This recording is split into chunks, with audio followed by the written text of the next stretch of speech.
All right, we'll call this meeting of the Personnel Committee to order. We can start with item number one. Item number one, reports in response to motion relative to the Felicia Mahood Senior Citizen Center and Roberta M. Wilkinson Multipurpose Center and related matters thereof.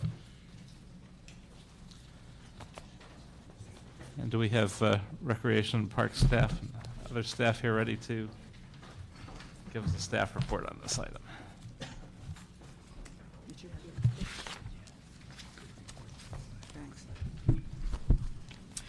Good morning. Regina Adams, Executive Officer of Recreation and Parks, and also with me I have Assistant General Manager Kevin Regan over our Operations branch of the department. We were asked last week, as the council was reviewing and approving the Department of Aging contracts to provide senior nutrition and other social service contracts, we were asked to come back, Recreation and Parks, to provide more detailed information as what the impact was going to be upon to 77 of our employees. We provided a letter to you as of yesterday with detailed information as to what the impact was and what we were trying to do to assist in trying to find additional employment for these employees. One of the things we brought to your attention was that as of July 1st, Recreation and Parks budget that has been adopted by the mayor and the council has approved for Recreation and Parks to no longer be in this business of providing senior food, nutrition, and other social services to about 200,000 seniors. Recreation and Parks in the past had been like a contractor to the Department of Aging, and we provided this at two of our locations. One was the Wilkinson Multipurpose Center, which is in Council District 12, and also Felicia Mahood, which is Council District 11. What is going to currently happen as of this Friday, July 1st, is that these two locations will still be made available, space will still be made available in these two locations for the Department of Aging's two contractors to continue to provide these services to those seniors. We are Recreation and Parks employees. Of the 77 employees, there were 6 full-time employees and there were 71 part-time employees. And our part-time employees are broken up into two groups. One is half-time employees who receive some city benefits, and then there are intermittent employees who do not. The biggest group in the 77 employees was our delivery drivers. We only use delivery drivers to provide these services that we are no longer going to be in the business of. This was about 31 employees. What we have done, and we tried to, weeks ago, first of all, we brought this to the attention of the mayor's office, the city administrative office, and so forth, months ago, when the budget was still being put together, the mayor's proposed budget. And we made it clear that there would be an impact to these employees. One of the things that we have been trying to do is to have these employees apply for additional positions within Recreation and Parks. The summer is our busiest season, and at that time we do hire additional part-time employees from wherever throughout the city. And we had tried to get these employees who were going to be impacted to apply for some of those additional positions. However, for the delivery drivers, that means that they were going to have to change their classification from delivery drivers to something else, and more than likely they were going to take a pay reduction.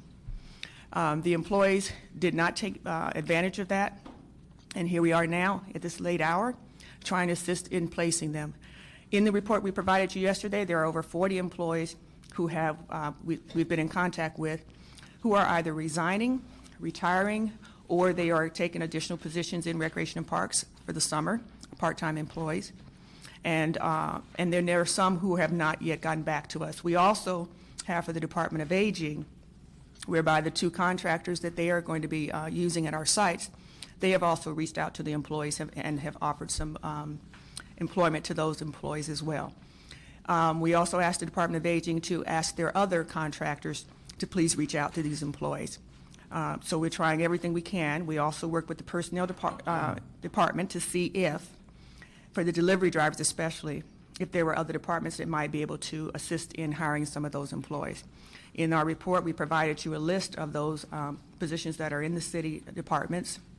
And Recreation and Parks is the only one that has part-time employees who are delivery drivers. The other departments have full-time employees. But their budget situation is dire just as everyone else's, and so at this time, nothing has come from that. But we did work with the Personnel Department. We worked, like I say, with the Department of Aging, and within our own department, we've tried to place as many of these employees as possible. As of this Friday, we probably will have some employees who will no longer be employed with the Department of Recreation and Parks. We have provided letters to those employees. We've called the employees. We've done everything we can to try to reach out to them, to assist them in trying to find employment. One of the things that we also tried to bring to your attention is that for the Department of Recreation and Parks, over the past few years, we've been tasked with paying more and more of our own indirect costs that the city's general fund used to cover for us. Over the past few years, our budget, we have paid out of $100 million from our budget, which is $100 million of services and programs that we no longer provide to the city residents. And that is for us to be able to cover our water and electricity costs, the early retirement payouts for the employees who retired last year, their payouts for last year for the current fiscal year as well as the fiscal year that's beginning July 1st. We also now going to be tasked with paying for our trash costs and so forth, and even part of our own employee benefits. We also have been tasked with taking our golf employees, which is about 400 employees, totally off the city grid. Our golf employees now have to cover 100% of their costs. That's direct and indirect. And that has been taken off the city's general fund grid as well. We are doing everything we can to meet the mandates that the mayor and council has placed upon us, but we also have been stating and informing you that as these things occur, there will be impacts. Last year, the first impact that everyone saw was that we had to lay off about 70 employees from our licensed child care program. And but when there were supposed to be more than that in the number of employees that were supposed to have been laid off or terminated. The full-time employees are laid off. The part-time employees are terminated. In a letter we provided to you yesterday, in addition to the 70 people that we did have to actually let go, we also retained about over 40 employees, almost 50 employees. And that was for us to be able, we knew that we still needed these employees as far as to provide the services for the city, but also too, of course, we're not incompassionate. We also feel for the employees, and we didn't want to have to let anyone go. However, what we did do where we adjusted our budget so that we could try to retain some of those employees, even though we know the funding and the position authorities were removed for those employees. We went to our board and we created substitute positions and so forth so that we could retain them, and we adjusted our budget so that we could continue to pay those employees.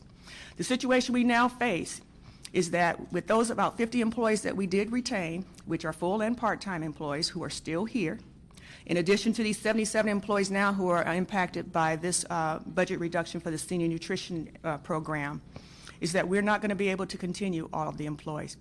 As we had stated, we can cover people through the summer because that's our busiest season, and that's also, too, where we'd like to bring in as much revenue as possible. But we cannot, with the reductions that the city has placed upon this department, as far as us covering more and more of our indirect costs, we cannot continue to keep everything in place. We have tried basically to cut back to what are our core functions. This program for the seniors, although it's a very important program, is not core to Recreation and Parks, just as the licensed child care program was not core to Recreation and Parks. Over the years, as the city's budget and also the economy was booming, the Recreation and Parks brought in more and more programs and services to the residents. But as we now face these reductions, and have been for the past few years, we have been going back and we've been cutting back to what is core for Recreation and Parks. That is not a popular thing to do. It is not a fun thing to do. And also, too, it does impact and hurt many people. But as we are trying to be prudent with our city finances and also the funds that we receive through the property tax assessments and the revenue that we bring in, we've been trying very, very hard to meet the mandates that the mayor and council has placed upon this department and to meet the needs and services that the city residents want.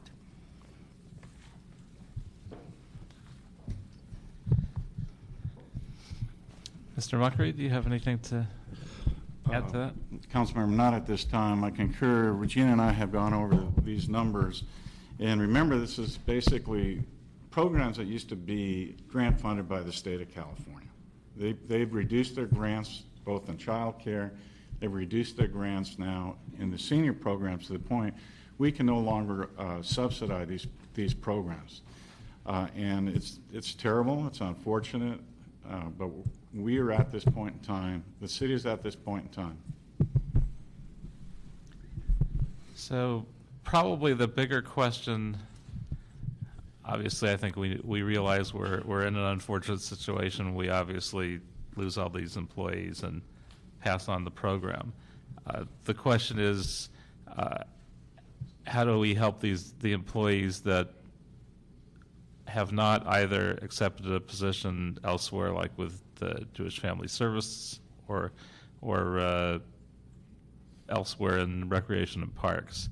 What do we do, particularly, which I think we've encouraged in previous discussions on this, to keep these folks placed in the department until we find another spot for them?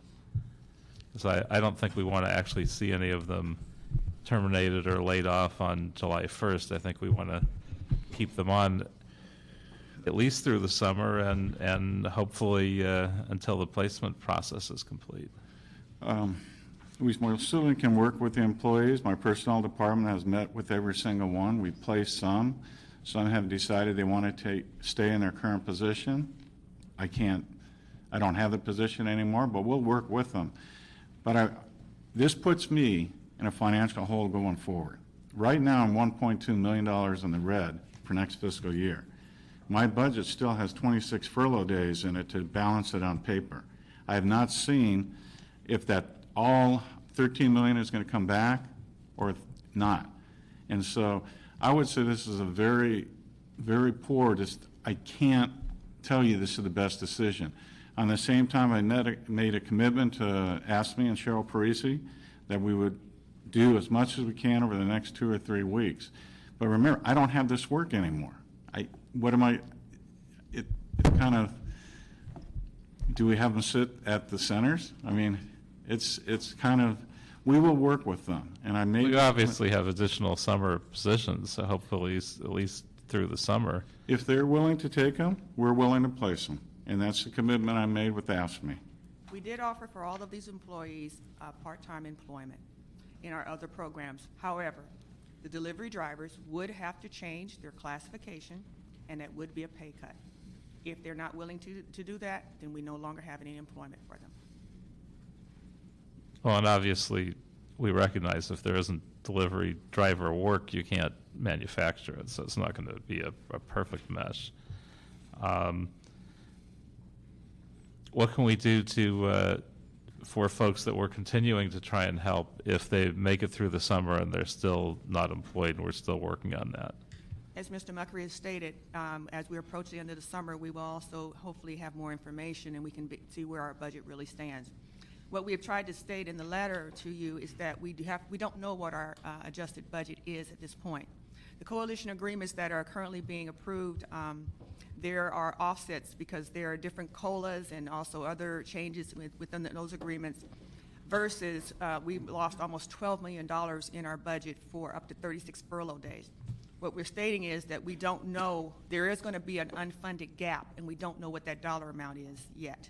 That is why we're stating right now we can cover them through the summer, but we would have to see what our new budget will look like, our adjusted budget, and then see where we stand. Also, part of our budget, our new budget, is that there was $1.7 million cut from our as-needed salary account, which is the particular account that pays for these part-time employees. So that's to say we'll have to, within the next couple of months, hopefully we'll be able to figure out what our adjusted budget is and see what we will have to do to try to see where we can go from that. Because also, too, for the current programs, what we usually do is we cover everything through the summer for this current fiscal year that's coming to an end. That's the same thing we did.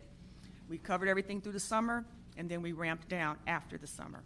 So we cannot tell you at this time where we're going to stand until we try to figure out where we are with the adjusted budget. And do you know for sure that there aren't cost savings that you'll be credited with that might make up for that shortfall? Last year's budget, we were running hot, straight, normal, and then I got hit with sanitation charges to pick up trash for park users at $3.7 million.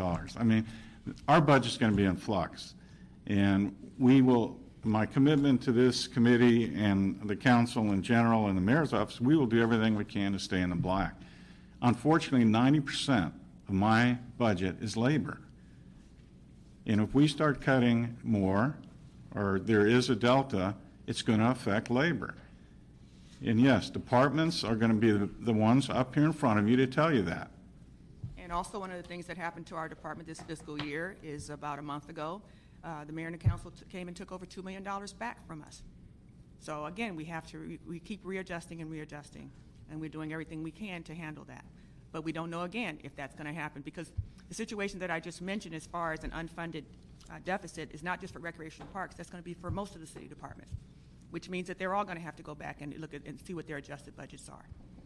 Sir, Marita Aspen from the CAO's office. Our budget staff is currently assessing the effect of all of these labor agreements on the individual department budgets. So Regina is correct that their budget is in flux. We're taking a look at how these labor agreements are going to affect the individual budgets, and we'll be getting back to the departments hopefully in the next couple of weeks so that they have a better idea of what their budget will look like going forward. Any chance the results are more optimistic than the department is expecting? I would hesitate to say that.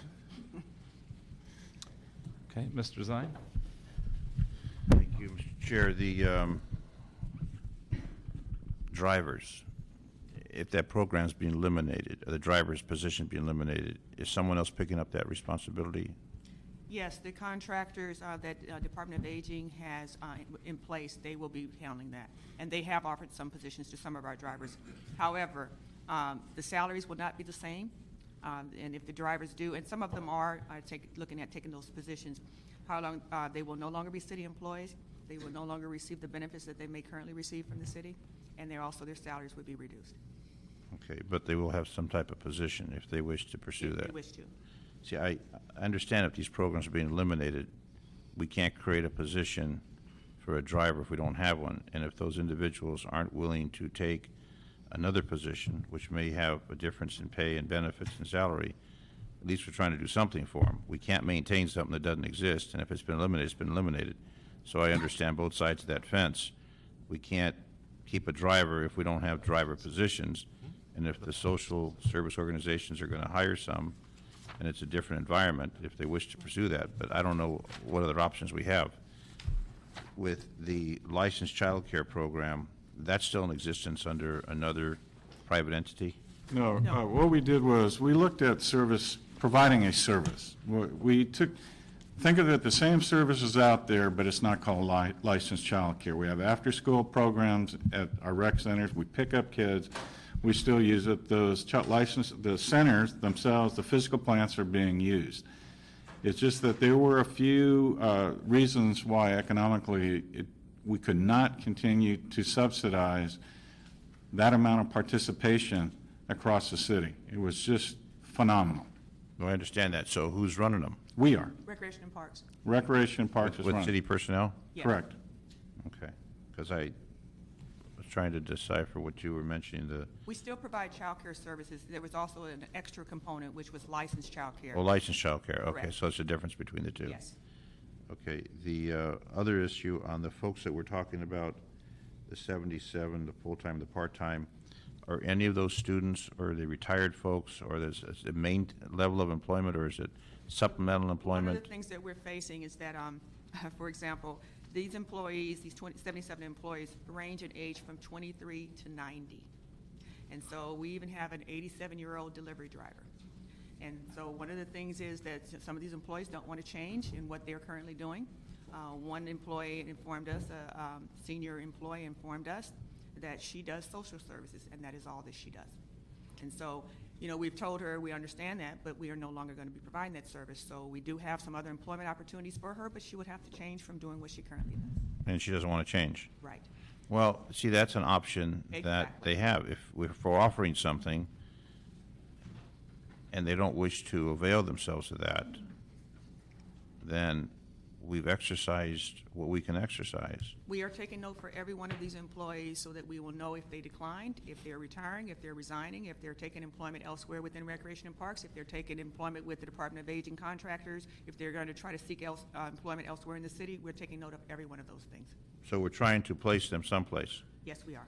And those that, well, the issue of retired folks versus students, if a student who's supplementing income, or a retired individual who's retired, I assume if they're in their 80s, they're retired, and this is a part-time position or a full-time No, these position? are active city employees. I understand that. Full-time city employees? These are active city employees. They are No, not. I understand active. Are they Not full-time or part-time? Yes. Yes, Part-time. what? These are part-timers. The majority- Part-time? Yes.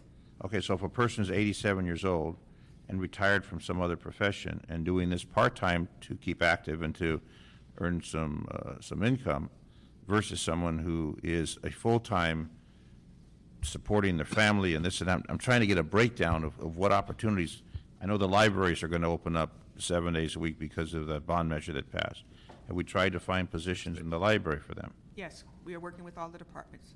We're working through the Personnel Department to help us seek employment in other departments. We've provided all this information to the Personnel Department as well as to what the classifications are and the affected employees. So basically, there are some individuals that are avail themselves of that, and other individuals that say, I'm a driver, I'm going to stay a driver, and I want this job as a driver, and I'm not going to take anything else, Yes, even though we're eliminating that position. yes, It doesn't leave us with many options. correct. And I know your budget's in some question. I know that what they're doing now is charging back to basically every department to pick up the trash, to turn on the water, to turn on the light. I mean, everything's being charged back because every department has the same kind of situation where it was cared for in the past. Now you got to pay for everything. And they're saving jobs in those departments. Yeah. And we Just want to paying for them. But, see, we have a responsibility to taxpayers to have a balanced budget and to provide services, and we have a responsibility to our employees to give them positions, and if we go to the extreme to create a position that doesn't exist, then that's a problem, and we're trying to place people so they're not unemployed. How many of these folks are they eligible to take a city retirement or an ERIP, post-ERIP? This would be a city retirement, those who are eligible. So are any of them taking advantage of that? Yes, some of them are. Okay, so what, if you look at the number, what number do you have that are, say, without any type of position? Or does everyone have some kind of position I would say at in the least, future going forward? as we stated, there are about, as of yesterday, there were about 42 out of the 77 who we figured out what they're going to do.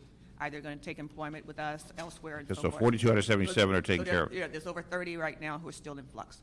And they're in flux because they don't want to take a position? They have not either gotten back to us, or they haven't made up their mind what they want to do, or they don't want to change what they're doing. When they know they're running out of time? Yes. Yes. Let me just clarify something. I know that you made a comment about these employees could be retired, they're supplementing income. I genuinely believe they really love their jobs. I really believe they're dedicated, hardworking employees that want to continue serving the constituent base that they are in. I don't think Yeah, it's I'm paid. looking at, like, when I was going to college, I was working part-time at a gas station to supplement. It wasn't my full-time. There were people that were full-time employees. I was doing it to supplement my income, working at a service station. So my goal was to move on into another environment, which I did. So that's why I'm trying to find out how many of those folks are, to do something. Well, they love their job. If that job's eliminated, then it's kind of tough to leave them in that job. And correct. we try to find some alternatives. But if you've got someone who doesn't want to budge from that position, even though that position's been eliminated, then it doesn't leave us with many options. And we have informed them that as of July 1st, they will no longer be employed. Well, I don't know what else we can do. We can't keep a position that doesn't exist, and I can't see going into the red deeper than you are. And we also, too, we cannot go and ask an employee if they have other, if they're retired from elsewhere and they're getting other income. We cannot ask them that. No, I'm not concerned. I'm just talking about what we can provide for them. If a person, in my office, people from the community want to volunteer. They don't want to get paid. They want to come in and keep active, and they volunteer in the office, answering the phones or doing filing. They just want to do something, and we welcome them. We appreciate their opportunity to do that. But I'm just trying to categorize where it comes in, what we can do to provide whatever these folks want within reason. But if that position's being eliminated, then you can't put them in a position that no longer exists. And if some of them don't want to budge from that position, then there's not many options available. And we've also worked, as I stated, with the Personnel Department, the City Administrative Office, the Chief Legislative Analyst. We've worked with all these departments, Department of Aging, to try to assist us, and also if there were anything that we were not thinking of, any options that we may have missed. So what do you want this committee to do? At this point, we were reporting back to inform you that we've done everything we can to assist these 77 employees. There will be some impacts, and at this point, there are potentially some employees who will no longer be employed with Recreation and Parks as of this Friday, July 1st. Now, the report mentions that some departments may accept transfers if their budgets allow it, but they have to get exemptions from managed hiring. Is the CAO doing something to make sure that the managed hiring process won't be an issue and won't interfere with the placement of employees in other departments? We haven't made it that far, but the thing is, at this point, no department has informed us that they're interested in taking the employees. We could work with the CAO, because for the managed hiring, it's the CAO's office, the CLA, and the mayor's office who are on that committee. But we haven't yet had any department inform us that they are willing to take any of these employees. How actively have we outreached to those departments? As I stated, we work through the personnel department, because also, too, that is the role for the personnel department to seek, if there's any employees. Phyllis Lyons Oh, here go from ahead. Personnel. Phyllis Lyons, Personnel Department.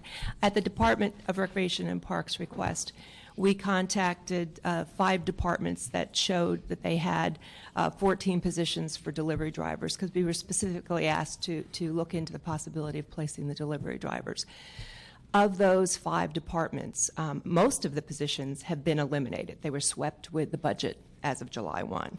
There is one possibility in sanitation for an exempt part-time position, but they are still looking into it. So Regina's correct. We do not have any commitment to take anyone into those positions. So at least for now, there's only one potential position. Hopefully,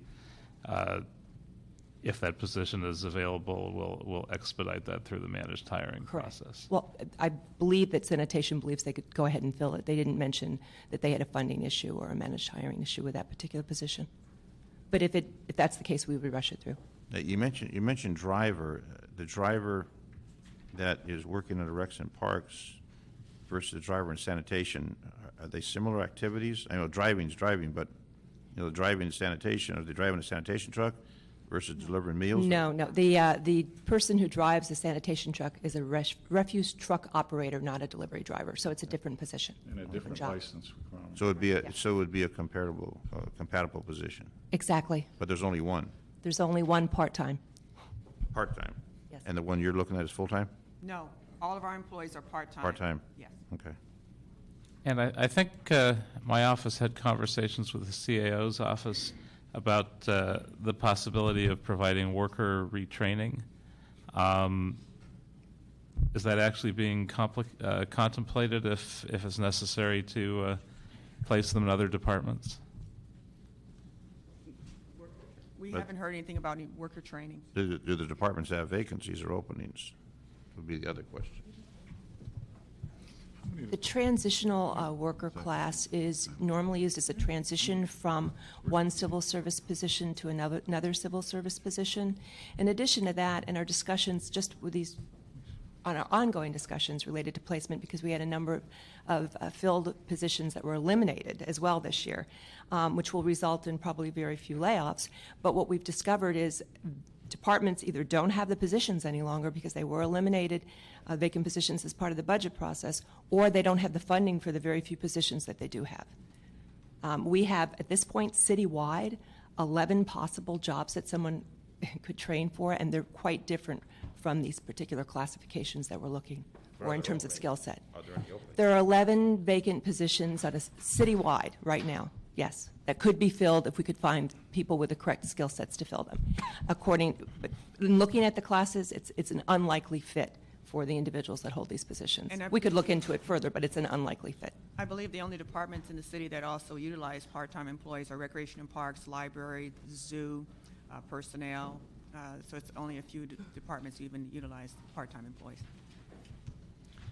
Okay, and also under the city's service contractor workers retention ordinance, I think your report said that the 2 nonprofit agencies have to offer employment up to 90 days to Recreation and Parks employees.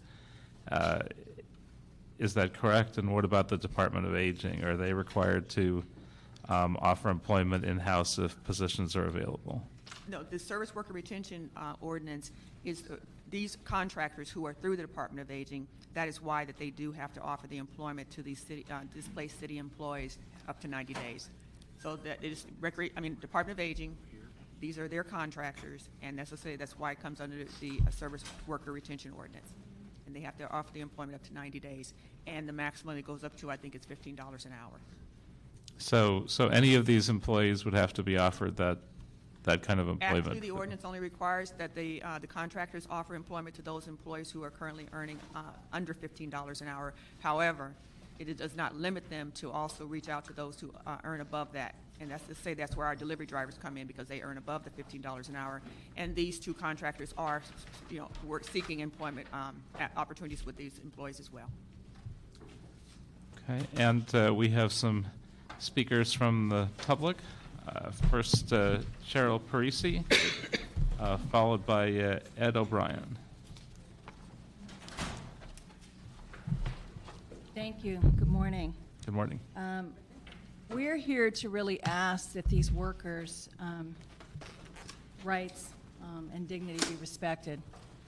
Essentially, what they have been subject to is a lot of shell game.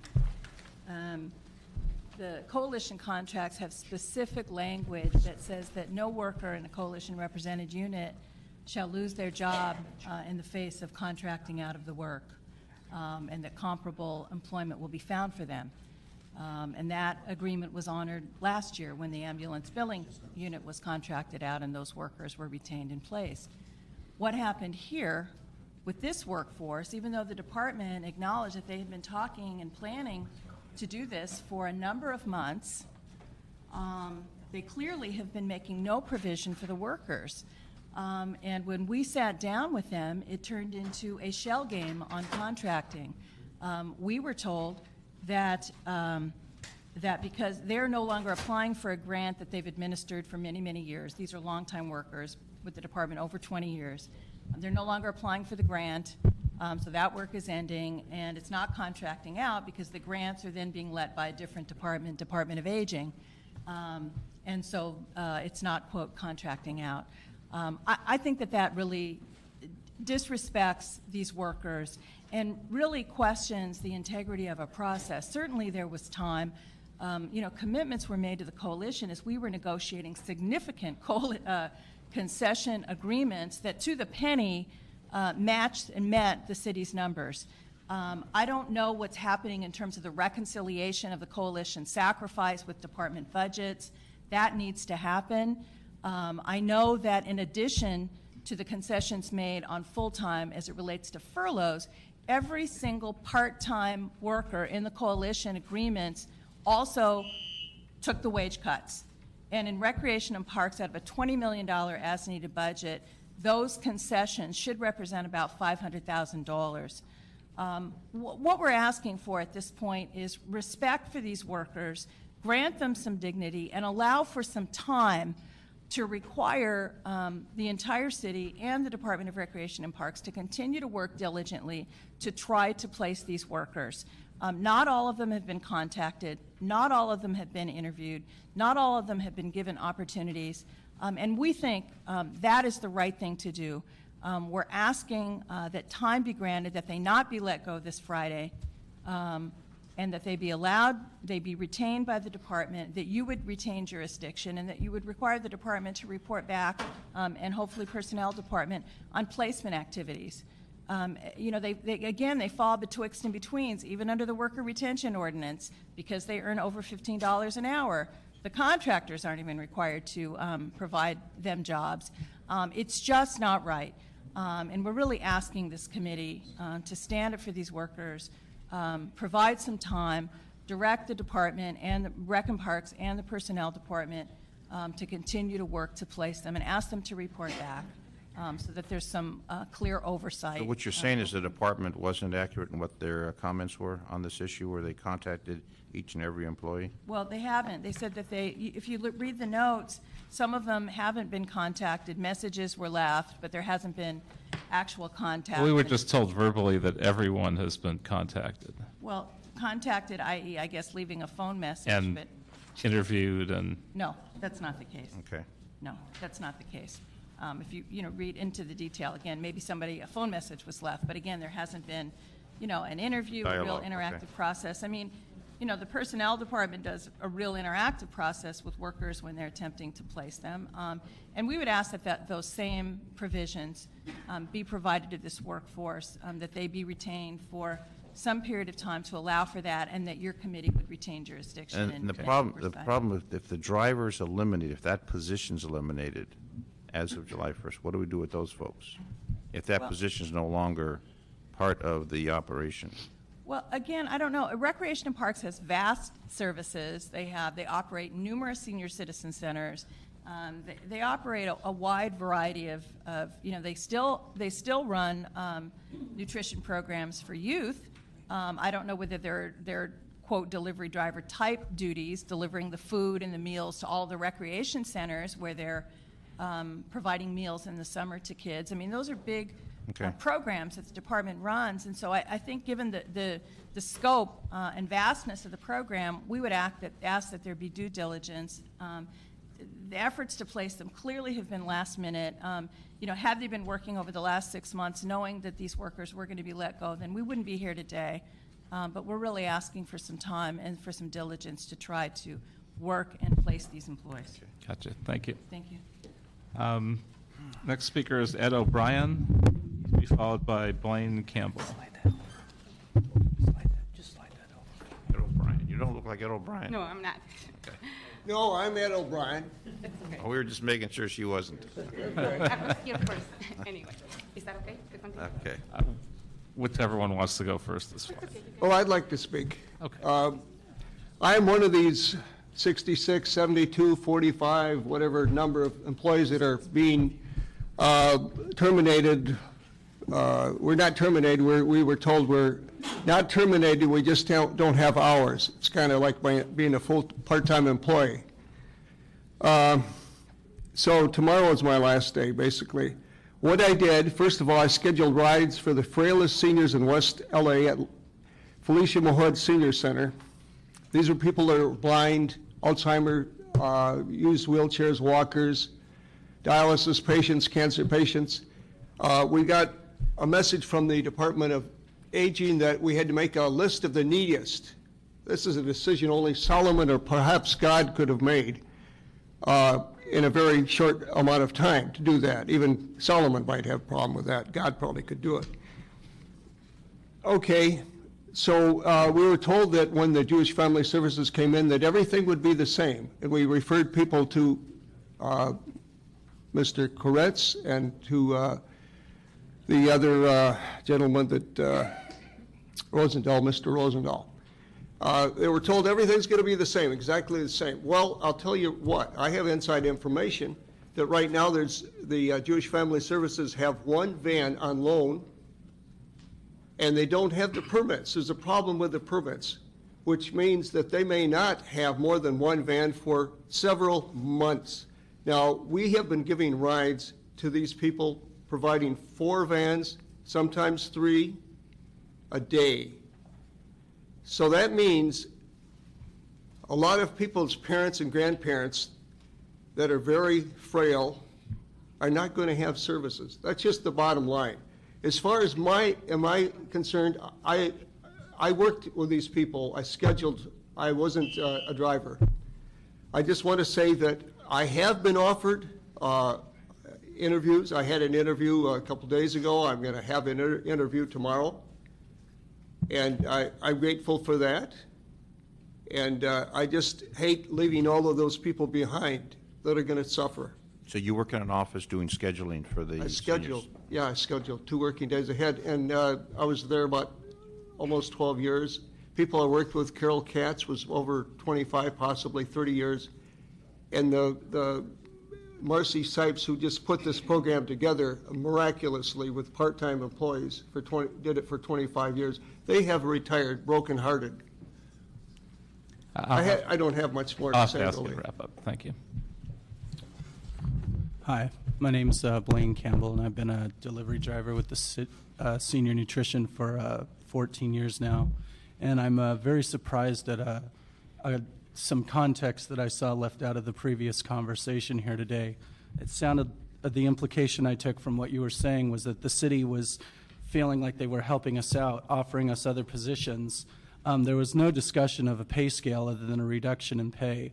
Many of these jobs that I've been offered that, as you guys acknowledged, only go to the end of summer are paying $13 an hour. I think we all can agree that being offered $13 an hour is not sufficient. If you were offered 13 hours, I believe that you'd probably feel the same way.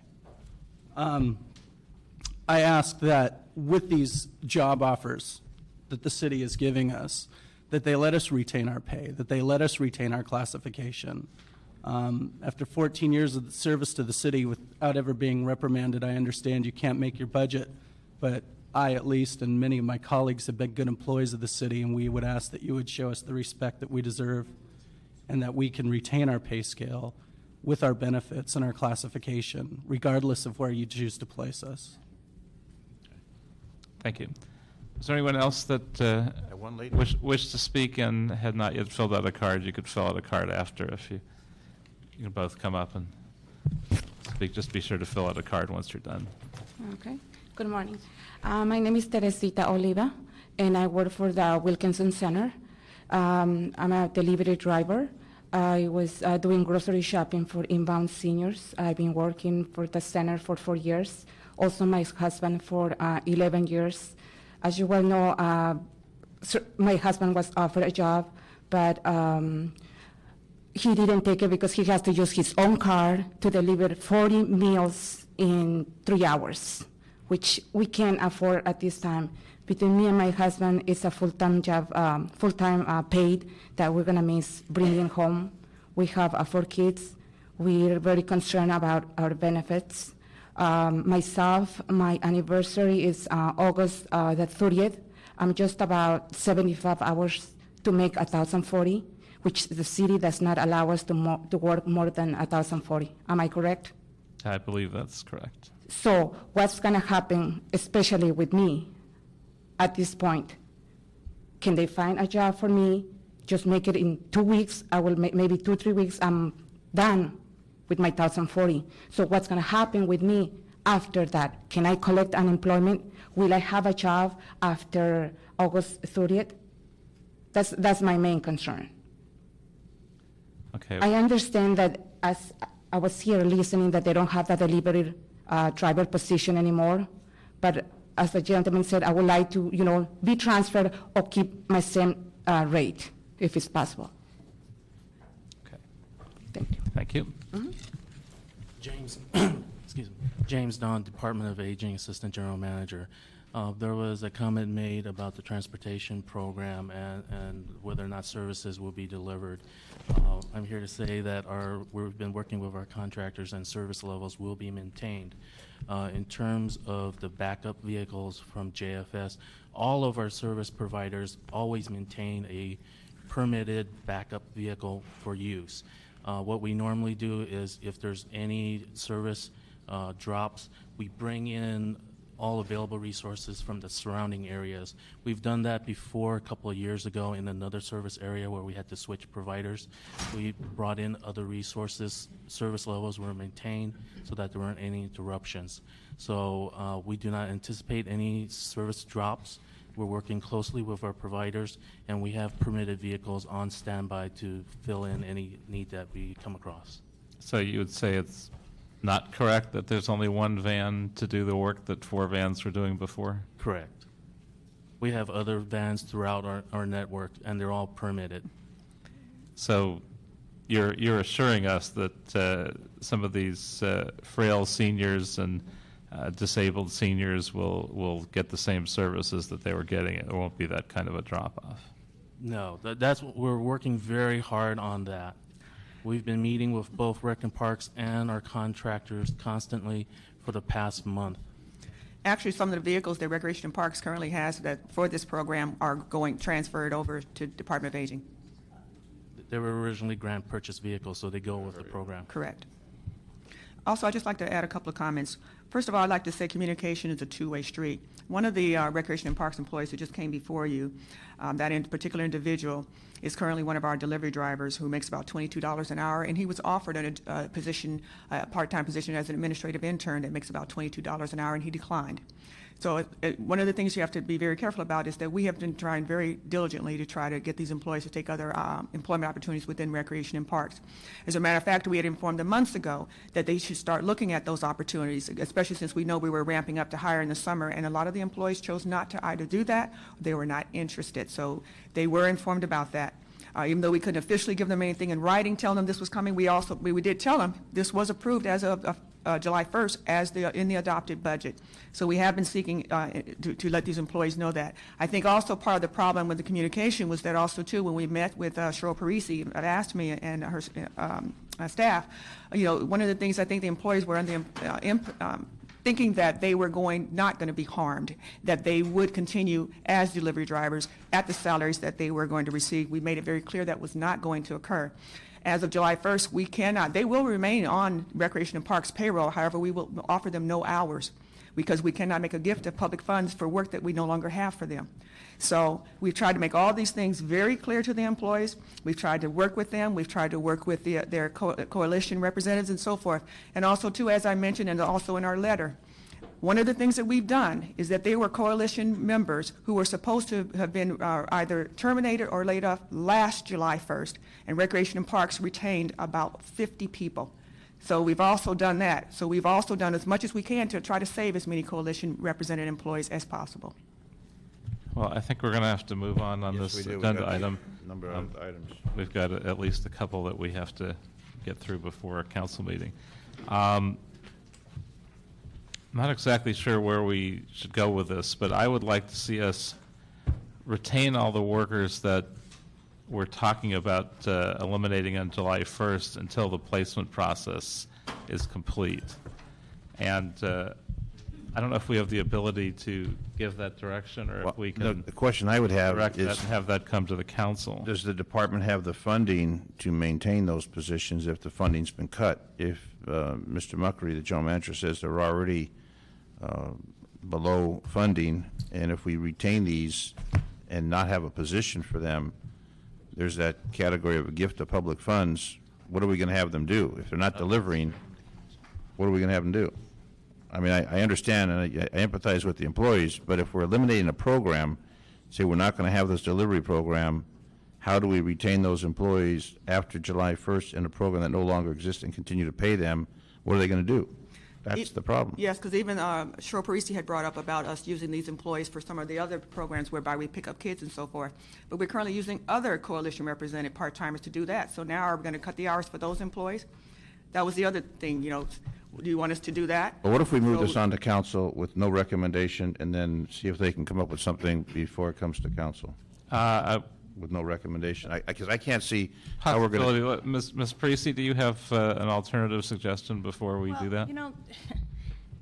The department's testimony is changing and it's become much more hardened today.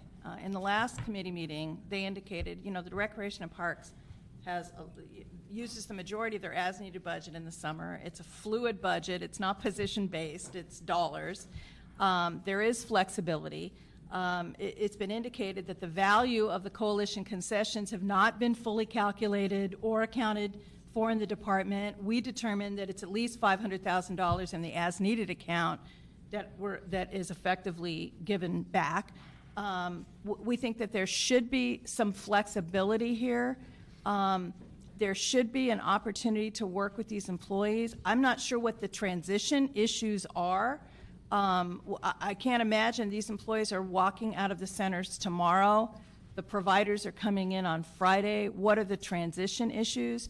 It seems to me legitimate that workers could stay on for, a few weeks to be able to help transition, to provide secure continuity of service for these employees.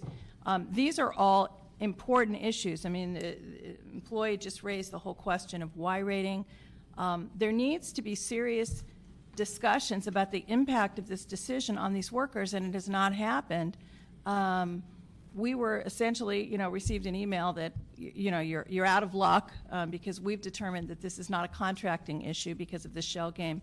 And there needs to be time. We're certainly willing to sit down with the Department of Recreation and Parks and try to work out an agreement. But there clearly needs to be time to be able to do that. There needs to be effort. It's regrettable that these placement efforts weren't taking place over the last several months, given that the department knew that they were taking this position and didn't intend to place them. But that hasn't happened, and we need time. It would be unforgivable to just throw these workers on the ash heap after years and years of dedicated service to the city, to their constituency. Again, we're asking for time. The department's budget is fluid. These are as needed. These are not regular They're not funded out of the regular positions. And again, we are asking for some amount of time for a serious discussions and placement efforts to take place. And the union will help facilitate communication as well. We care very much about our employees, and we're very proud of the service that the employees provide to the city residents. However, as Ms. Parisi has stated, I don't know how she did her calculation, but even if it were correct, that she believes that there might be additional $500,000, this program costs $2.2 million. But most of those funds were coming from grant funds that Recreation Parks will no longer be receiving. So we cannot continue it the way it is, and as I've stated repeatedly, there is no time left for the delivery drivers. If they want to change the classifications and take a pay cut, we can work with them. If they do not, we have no other options. We have done everything that we can. We've worked with all the other appropriate city agencies to try to assist these employees. If they do not want to do that, we have no other opportunities, but they will remain on Recreation and Parks payroll. They will receive no hours. We cannot provide them a gift of public funds. Well, I think what would make sense to me would be to require that these workers be retained during the placement process, at least through the summer. I don't know that we can mandate that they keep their current positions or their current salary, but I think we absolutely at a minimum should mandate that every employee should be retained in some position during the summer. And that during the course of that, you work with ASME to figure out what best direction for each employee. Committee members, I just want to make it very clear.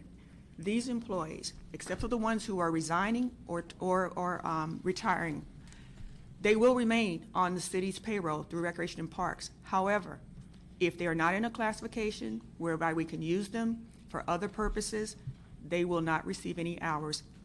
But which means they So don't even the receive delivery pay. drivers, they will remain on the payroll. However, for the delivery, as a delivery driver, no hours will be given to them. Which means no pay. No pay.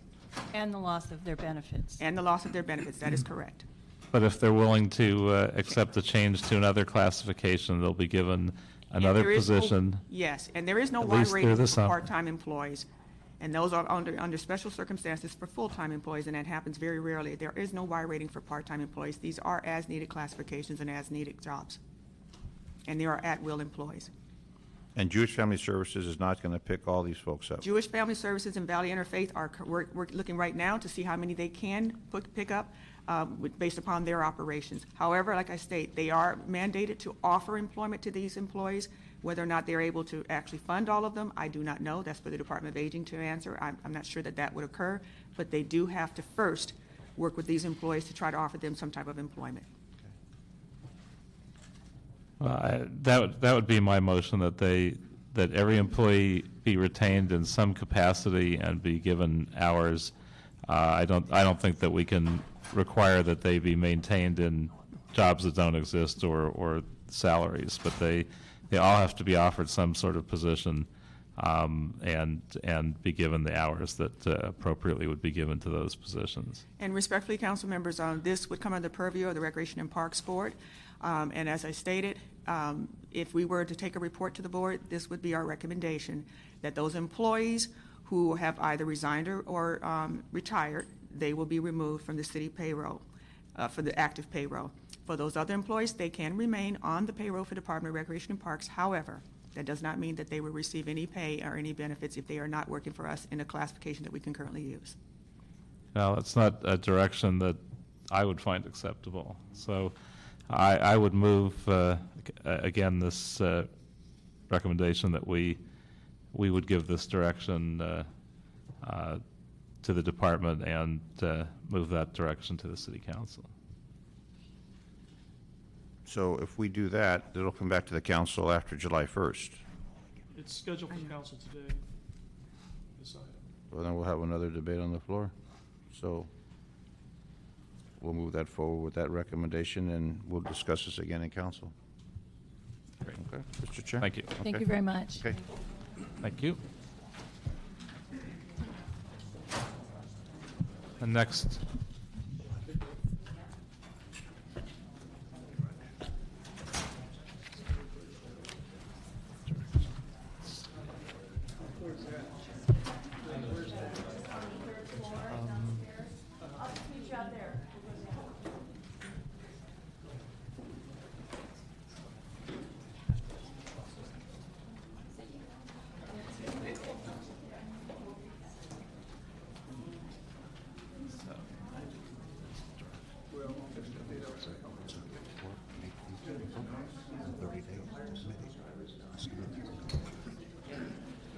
Okay, next I would suggest as a direction on item number 4 that we instruct the CAO and the CLA and request the mayor's office to transmit the report that was mentioned on this item back in 30 days. That's fine. Okay, so without objection, that moved and adopted. And Do you have retaining committee, or will that be sent to council, that direction? back to committee. And same on number 5, instruct the CAO and Personnel Department to transmit a report back in 30 days to committee. So we're also retaining that in committee, too? Yes, Okay. without objection. And then I would take item 2 and 3 together. And Items 2 and 3, they're both continued from June 1st and June 15th, 2011. CAO response into 2 motions relative to salary comparison for all city general managers and assistant general managers to other municipalities across the nation, to include those managers who have already taken voluntary pay cuts and or furloughs, and all bonuses authorized under existing departmental personnel ordinances.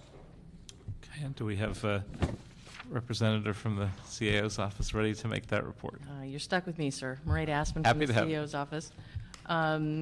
We prepared a report on the general manager salaries that you should have before you.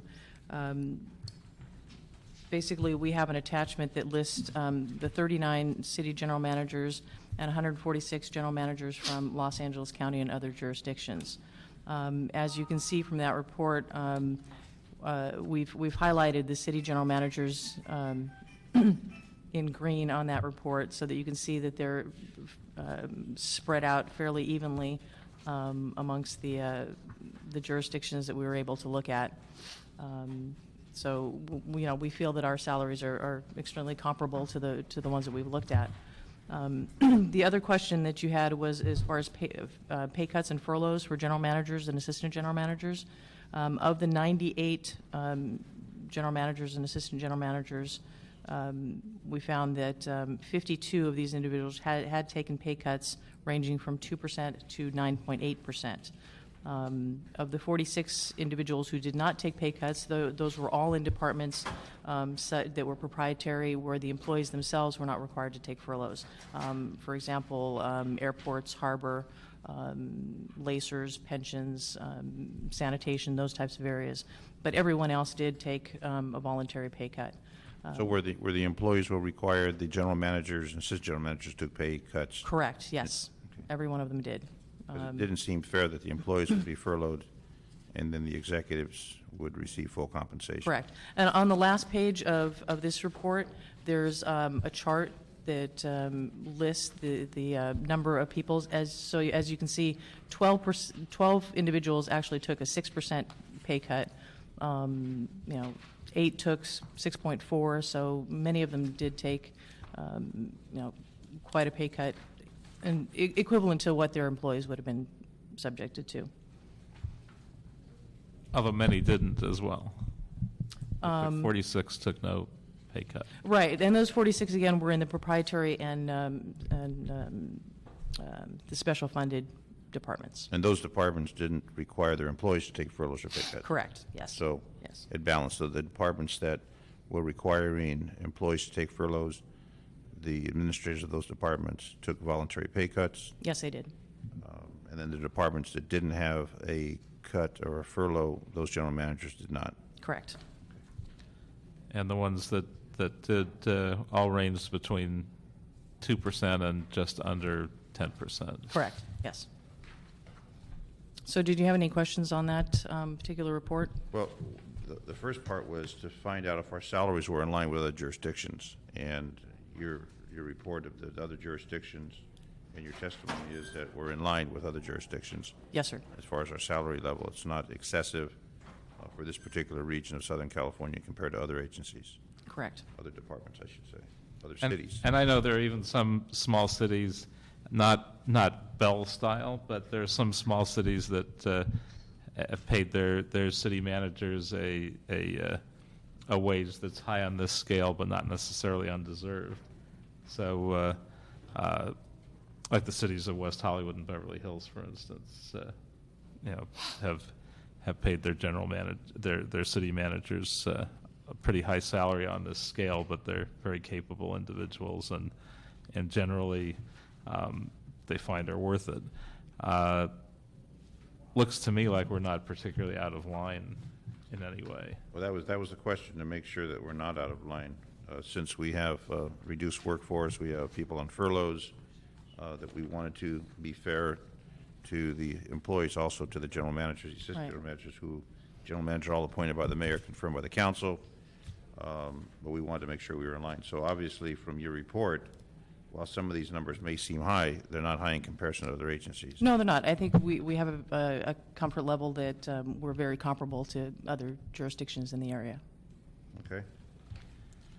Now, We can note and file that one. yes, I think so. Okay.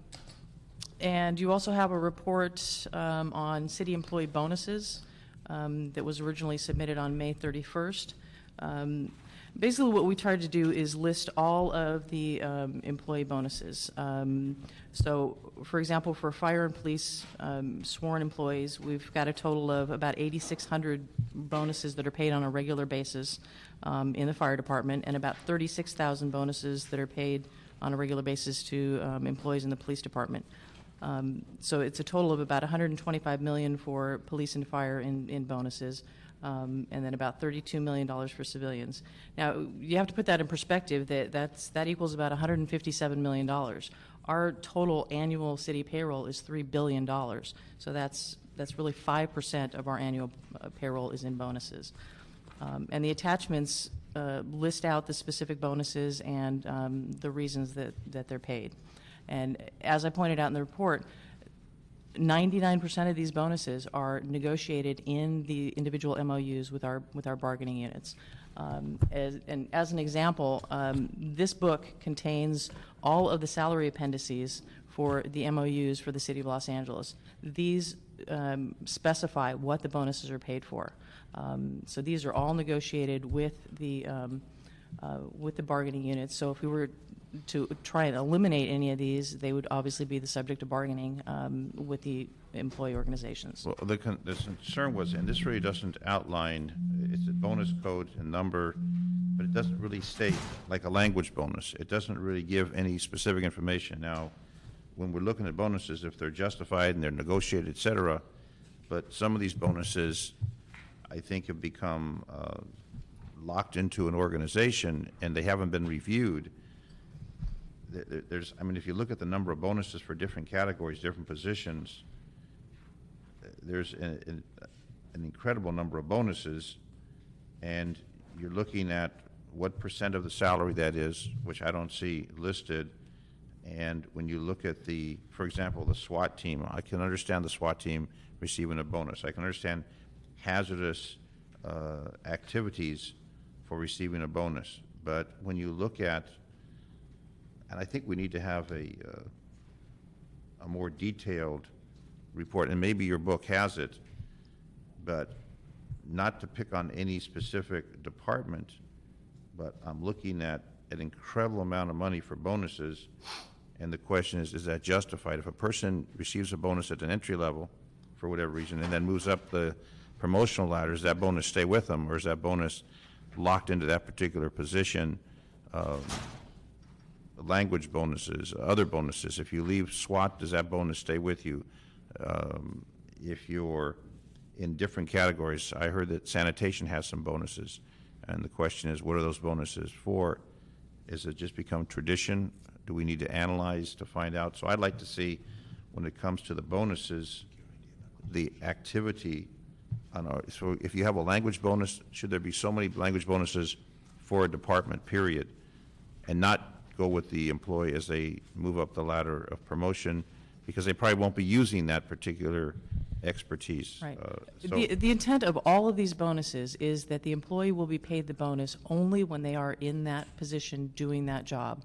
A language bonus is only paid if an employee is required to use the language during the course of their employment.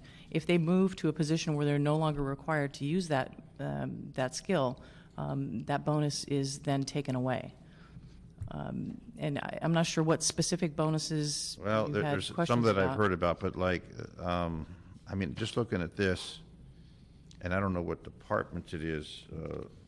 For example, a land surveyor L1, a land surveyor H1. Those are licenses that we pay if somebody goes out and gets a particular license as a land surveyor. We pay them, in this case, $50 biweekly for retention of that particular land surveying bonus that they use, a land surveying certificate that they use in the course of their job. How about a citizen volunteer liaison?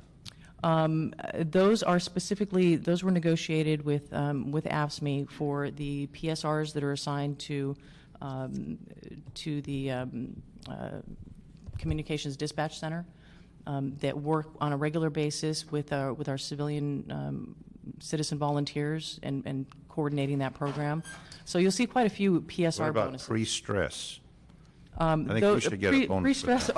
are again certificates for particular certifications that our inspectors get. Inspectors have to get, in order to make particular inspections, they need, I forget what pre-stress stands for, but there's some other ones that are I think for reinforced concrete. In order to inspect that, you need a particular certificate. So we pay for our employees to get those certifications. Well, I think there's a general problem. This report is a good first step because it gives us a sense of how big the bonus, problem is, or how big a chunk of our budget those bonuses are. Mm-hmm. But and I think it was a good idea for Mr. Zion to bring forward this motion. But What's this one? What's this one? Which one? there's one that's called obnoxious. I think An that- obnoxious I think bonus. that deals with noxious. Obnoxious fumes or bonus. something. That is an obnoxious bonus because in order to get individuals to work in our sewage treatment plants and work in those types of conditions, we pay a bonus. So Because it's called an obnoxious bonus. it's truly called an obnoxious bonus, yes. Well, here's the thing. I think that this isn't enough information for us to actually do anything with it. And I think, Well, and my point is, sir, there's not a whole lot you can do. Because I don't agree. These are all negotiated with. I don't with the agree. I think employees. there's a logical step. And this is why I didn't want to just wave it out of committee, because I want to be sure that just having Mr. Zine ask us to focus on it, that we don't just take a look at it and pass it by. Here's what I think a report that would actually help us deal with the issue intelligently would do. We'd need a history and detail on each bonus. When was it first implemented? Why was it implemented? How much is each one individual person's bonus? And then, is it still relevant? I mean, there may be a bonus for knowing the COBOL software system. And Well, I can tell you that and I every- think right now we have only one person that knows how to operate it, and we still use it. So that would be a valid bonus, just making one up. Well, But every- if we change the software and we no longer have that bonus would now not be relevant. So I got a couple more. whether Hold it's your relevant, and then whether it still makes sense based on all that other information. Should we keep it, or should we keep it on a list that we need to create of bonuses that we want to negotiate away? And then over a coherent period of time, we would, as each MOU comes up, we would try to negotiate out bonuses that don't make any sense. If they're there to try and recruit people that have those skills, it makes sense. If we have no shortage of people that are bilingual at some point, then maybe we wouldn't want to give a bilingual bonus if we're not having difficulty on the natural getting people that speak more than one language. So I think we need to look at all these things in a more coherent way. And if we do, we may find that there's $1 million worth of bonuses that we really want to get rid of, or we might find there are $10 million worth of bonuses that are completely irrelevant and we don't really want to continue. The only way you can do it is by that kind of coherent analysis. Well, let me tell you, these bonuses are revisited every single time we sit down at the bargaining table with the union representatives, and we have that discussion on every single bonus that's in this in these documents. But you don't include council input at all, because we don't know that.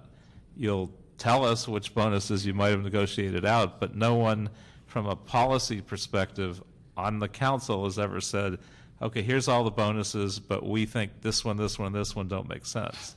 See, So you might negotiate something out that when we look at the history, we might not want negotiated out. But one of the concerns I have is that if we look at the list, there's a bonus called a bonus, and there are 164 of these bonuses, $827,000 a year. So it's a bonus, but what is the bonus for? It just says bonus, under obnoxious, by the way. The next one is bonus. What is? No, I understand that. There are some that are listed as bonus and some that are listed as permanent, because we don't have a specific name for each one of these bonuses. For example, I've got a bonus that says whenever an employee in the class of container crane mechanic has a structural steel welder certificate, that employee will receive 3 premium levels above pay. So we don't have a container mechanic. Our payroll system can't handle all these various descriptions. So that particular bonus is listed under a permanent bonus. If you'll see the second line there is a permanent bonus. And then you go further down, tax compliance officer. If you're a tax compliance officer, you're hired in the category to be a tax compliance officer. What are you receiving a bonus for if you're a tax compliance officer? Because we have negotiated that you have some special skill or ability that we are willing to compensate with a bonus. And then when you go further down, a land surveyor, the person who surveys land, I think we would hire these people into that position. They would have the requirements to carry out those responsibilities. And I look at shift bonus, permanent bonus. Now, what is a permanent bonus? As I just explained, sir, a permanent bonus is we don't have enough codes to specifically specify every single one of these bonuses as a separate line item. So if this document says that you get a 1-level bonus, then it's classified as a permanent 2.75 bonus. So well, I don't know what the department is, but it's a $7 million that comes out, and that's citywide. And the bonus is $827,000. The tax compliance $191,000. I'm just looking at it to say, I think we need to review these. There's also a lawsuit bonus. There's 8 individuals' lawsuits, a bonus for lawsuits. I would question what the lawsuit bonus is. That's a name that has been given to that particular bonus of employees that work in the risk management section of LAPD. But isn't that their assignment to Yes, do risk it is management? yes, So why would they receive a bonus if they're doing that as their daily routine? Because it was negotiated with the bargaining. Okay, so I think that's special. the issue, is that these have been negotiated and they become part of the MOU when it comes to the council. And I'm not going to pick on any specific department, but what's the total amount in all departments annual on the bonuses, the total cost? $157 million. How come And again, that's 5% of. I got 83, you got 125. It's 125 for sworn and 32 for civilians. So what's the 83? A police and fire grant is 125 million. Police and fire is 125 million? Yes. And Civilian, then and if you civilians is if you add the 32. civilian bonuses, Civilian bonuses are 32 for a total of 157. okay, so the total bonuses we're paying annually are 157? Yes. Which 157 million. Which is 5% of the Okay, I total understand city it's budget. 5%, but it's also something that I think we need to review. So I would make a recommendation to approve the motion, recommend the recommendations, and the matter go to EERC, since they're part of the MOUs, and have a further explanation. I don't want to spend the time now because I know we got council in a couple minutes, but I think that needs to have some further review, Mr. Chair. Well, here's what I would rather do. What I would suggest is that I think we need an itemized report back to be able to review this intelligently. Because if it goes to ERC, maybe we need that before it goes to ERC. Right. Here's what I'd suggest. I'd suggest a report back with the things I asked. The history, when it's first implemented, most importantly, why it was implemented, is it still relevant, and whether we should be keeping it or whether we should be attempting to negotiate it away. I would ask for that report to come back in a closed session of this committee, and then we can discuss that in closed session and then forward it to the ERC with our recommendations. And if it's justified, I understand that, but, I mean, there are certain categories which I think the individuals, the common person would say, what is that for? I mean, you're hiring on a position, you're coming in with credential, certification, whatever the case may be, and then it seems like we have this millions of dollars that we're paying in bonus, in addition to the salary and overtime and benefits. And if we're tight as far as the finances go, I think we need to examine it. Not saying that we have to make major changes, but at least examine it, discuss it, and find out if some are still necessary or some can be modified. How long do you think it would take to do that kind of analysis? If you want a history of every single bonus that's listed in this book, that's going to take a long time. I mean, basically, we're going to have to go through years and years worth of MOUs to determine when they were first implemented. And they just continue after MOU after, that's the problem. No, it doesn't continue MOU after MOU. We look at these every single time we negotiate an MOU. We sit down and say, is this still relevant? Do we need to keep this? Do we need to add additional? Do we need to delete it? They're revisited each time an MOU is negotiated. So if you would put together a report of the questions that essentially that you've asked yourself each time, I think that's the main thing we need. What's this do? Why is it here? Is it still relevant, or should we get rid of it? Okay, but again, I don't think we want to make extra work for you. I mean, you don't have to figure out, when 20 years ago this started, but just give us a general idea. Okay, well, you must look at the same things yourself when you No, we do. this. But that's what I'm trying to tell you is we look at them every single time we do this. But what I'm going to give you is a list of thousands of individual bonuses, and whether or not they're relevant. Well, there shouldn't be thousands because you just had. No, there are thousands. As I mentioned, that a lot of them are lumped together in permanent or bonus. So because there are specific descriptions for each one. So there are thousands. What's EMB Spanish? I'm sorry? EMB Spanish? That's the emergency board at Communications Division paid for PSRs. Emergency EMB is emergency board? Yeah, it's the emergency board at the So that'd CDC. be a PSR who speaks Spanish? Yes. Now, what about PSRs who speak other languages? I thought we have a phone service for that, or do we do it internally? No, the bilingual bonuses are actually paid for a multitude of languages, but that is a specific, if you go down to communications, they have a specific area that's set up for Spanish. Okay. So if you're permanently assigned to that, then you receive that bonus. I can understand it. But just some of the codes, EMB. Some of the codes are obscure, yes, because there's only so many characters that you can put into the payroll system. Well, I think we'll ask them to give us a report back without this detail. I don't think we have time to ask more about individual categories.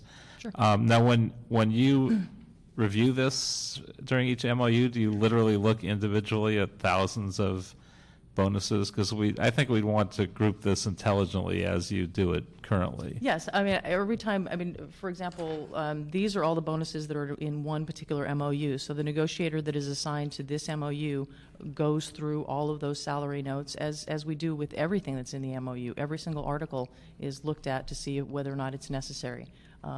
So we do that on a regular basis, MOU by MOU.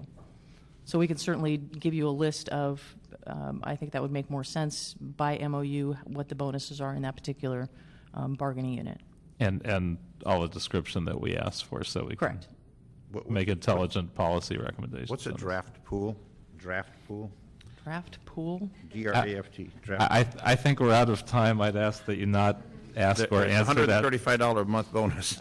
Draft pool. We just don't have I'm not time sure. to We'll have to look deal that with up. the individual items anymore because we're going to have to go to council in a Have we sec. covered all the agenda? We have, well, first I think we need a time frame. What do you think a realistic time frame would be to come back to us with this? Can you give me 60 days? Yeah, I think that would be do that. fine. All right. Thank you. Councilman, then would We still item have 3 item- be continued, and item 2 then, note and file? 2 and 3?